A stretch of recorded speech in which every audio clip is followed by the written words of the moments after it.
বিসমিল্লাহির রহমানির রহিম। Hello everyone, আসসালামু আলাইকুম। আশা করি সকলেই ভালো আছেন। তো বন্ধুরা, আজকে আবার একটা ভিডিও নিয়ে চলে আজকের ব্লগটা হচ্ছে আমাদের চৌমুহনীতে নতুন একটা রেস্টুরেন্ট হলো। তো আজকে আপনাদের সাথে চলে এলাম শেয়ার করার জন্য। তো এখানে ফার্স্ট অফ অল আমরা আসলাম, আমি আর কখনো এই রেস্টুরেন্টে আসিনি। আলহামদুলিল্লাহ, এই রেস্টুরেন্টের খাবারটা খুবই ভালো লাগলো আমার। নোয়াখালীর মোটামুটি যতগুলো রেস্টুরেন্টে খাইছিলাম, এই সকল রেস্টুরেন্ট থেকে এখানে ফুড কোয়ালিটি এবং কি তাদের পরিষ্কার পরিচ্ছন্ন জিনিসটা আমার থেকে খুবই ভালো লাগছে অন্যান্য রেস্টুরেন্ট থেকে। তো মোটামুটি আলহামদুলিল্লাহ, এভাবে যদি প্রতিটা রেস্টুরেন্টের সার্ভিসগুলো এভাবে থাকে তাহলে মোটামুটি ভালোই লাগে। কিন্তু দুঃখের বিষয় হচ্ছে যে রেস্টুরেন্ট বলেন যা কিছুই বলেন, ফার্স্ট অফ অল সার্ভিসগুলো খুবই ভালো থাকে, তার পরবর্তীতে সার্ভিসগুলো একেবারে বাজে হয়ে যায়। তো তার পরবর্তীতে এখানে আমরা মোটামুটি বেশ কিছুক্ষণ ঘোরাফেরা করলাম, কিছু ফটোশ্যুট করলাম। দেখতেই পাচ্ছেন এখানে আমার সকল বন্ধু বান্ধব আছে। আমরা সবাই মিলে first of all lassi order দিলাম। অর্ডার দেওয়ার পরবর্তীতে আমরা লাচ্ছি খাইতেছি। তো আলহামদুলিল্লাহ, ফুড কোয়ালিটি এখন আবারও বলছি যে খুবই ভালো ছিল।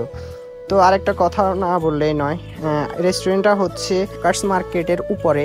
তো আপনারা লিফট ধরে সর্ব উপরে চলে আসবেন, ছাদে এই রেস্টুরেন্টটা করা হচ্ছে। আলহামদুলিল্লাহ, আপনারা যদি একটু রিল্যাক্সমেন্ট করার জন্য আসতে চান তাহলে এই রেস্টুরেন্টে আসতে পারেন। আসলে একেবারে ছাদে খোলা আকাশের নিচে বসে আপনারা ফুড ট্রাই করতে পারেন। তো এখানে খুবই ভালো লাগে, কোলাহল মুক্ত, যানজট মুক্ত। এখানে আসে কিছু সময় স্পেন্ড করার মতো খুব ভালো লাগে, এবং কি আপনারা এই ছাদ থেকে পুরো চৌমুহনী বাজারে ভিউ নিতে পারেন। তো মোটামুটি আমরা ওই দিন ভালোই ঘোরাফেরা করছি। ঘোরাফেরা করার পরবর্তীতে আমরা সবাই মিলে আমাদের খাওয়া দাওয়া শেষ, তার পরবর্তীতে চলে গেলাম। দেখতে পাচ্ছেন আমরা সকলে রওনা দিয়ে দিচ্ছি আমাদের বাড়ির উদ্দেশ্যে।